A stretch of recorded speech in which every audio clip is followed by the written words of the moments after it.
এই স্মৃতিগুলি কি অসম্ভব মূল্যবান, তাই না? শুধু তাদের প্রয়োজন হলো একটি মাধ্যম। যেমন মাখনে ভরা এই মাটির হাঁড়ি দেখে আমার বৃন্দাবনের কথা মনে পড়ে গেল। দেখতে গেলে দ্বারকাধীশ যখন চাইবেন, যেখানে চাইবেন, সর্বোত্তম প্রজাতির মাখন খেতে পারেন। কিন্তু সেই মাখনে, বৃন্দাবনের মাখনের মতো সেই আনন্দ, সেই প্রেম কোথায় আছে?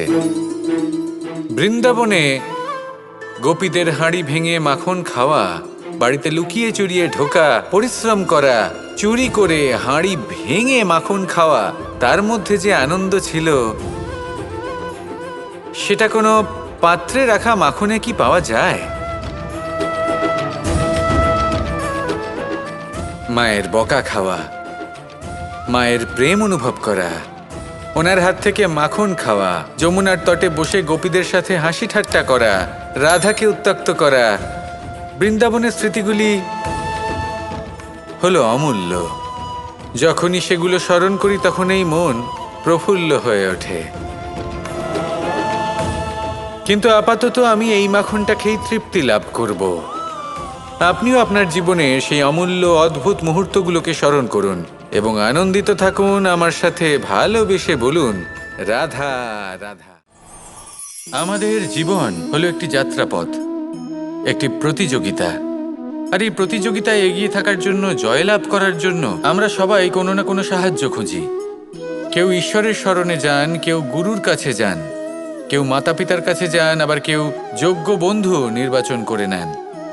আর হ্যাঁ, এনারা সবাই আপনাকে জীবনে অগ্রসর হওয়ার পথে সাহায্য করতে পারেন।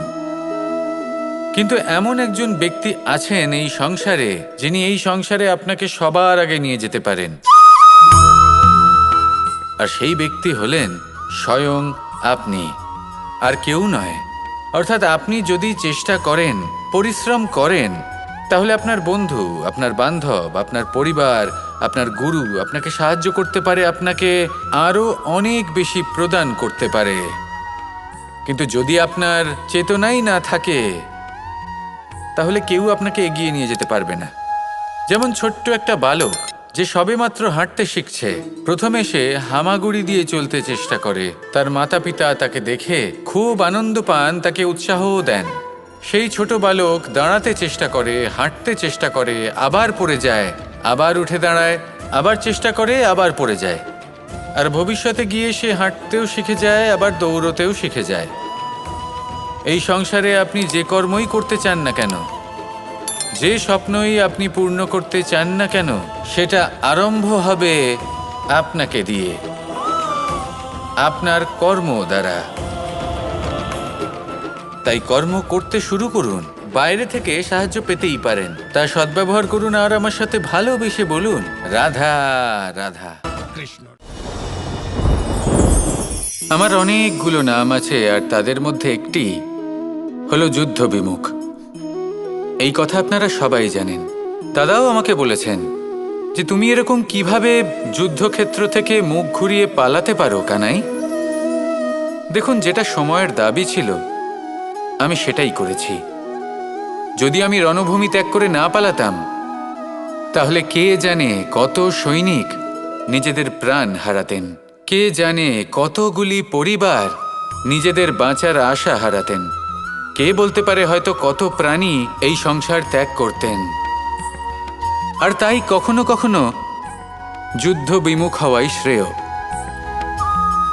কখনো জীবনের ক্ষেত্রেও এটা প্রযোজ্য। যদি দূরে চলে গেলে আপনার সম্ভাবনা বৃদ্ধি পায়, তাহলে দূরে চলে যান। দূরে চলে যান সেই সকল ব্যক্তিদের থেকে যারা কথায় কথায় আপনাকে অপমান করেন, আপনার নিন্দা করেন, আপনাকে বাধা দেবার চেষ্টা করেন, আপনাকে ছোট করেন। কারণ তাদের সাথে থেকে, সেই সকল ব্যক্তিদের সাথে থাকলে যারা আপনার মূল্য বোঝেন না, আপনি নিজের আত্মসম্মান, নিজের আত্মবিশ্বাস, নিজের ব্যক্তিত্বকে নত করে ফেলবেন। দূরে চলে যান সেই সকল সংঘর্ষ থেকে, সেই সকল পরিস্থিতি থেকে যাদের সম্মুখীন হয়ে আপনি কোনো পরিণামেই পৌঁছতে পারবেন না।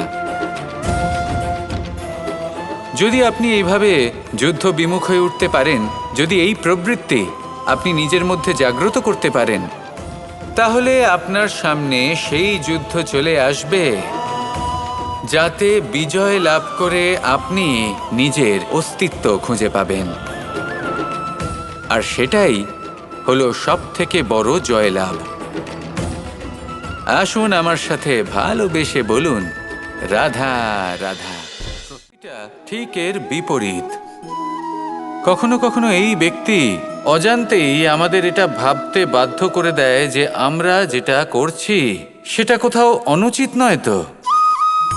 জীবনে অগ্রসর হতে হতে, সুখ খুঁজতে খুঁজতে, স্বাধীনতা খুঁজতে খুঁজতে আমরা অনুচিত কিছু করছি না তো। এটা বোঝা অত্যন্ত প্রয়োজনীয়। আর এটাই আমরা বুঝবো একটা উদাহরণ দ্বারা। কখনো কোনো উপবনে যাবেন আর গিয়ে ওখানকার মালিকে দেখবেন কি করে। কিছু সময় অন্তর ও ঘাস আর আগাছা কেটে পরিষ্কার করে। আর এরকমটা কেন করে? সে নিজেই তা রোপণ করে, নিজেই পরিশ্রম করে, আর তারপর নিজের পরিশ্রমকে কেটে ফেলার কি অর্থ হতে পারে? এরকমটা সে কেন করে? এরকম সে করে যাতে ঘাস এবং চারা সবাইকে নিয়ন্ত্রণে রাখতে পারে, আর সেই উপবনকে সে সুন্দর এবং মনোগ্রাহী করে রাখতে পারে। এটাই হলো ওর উদ্দেশ্য।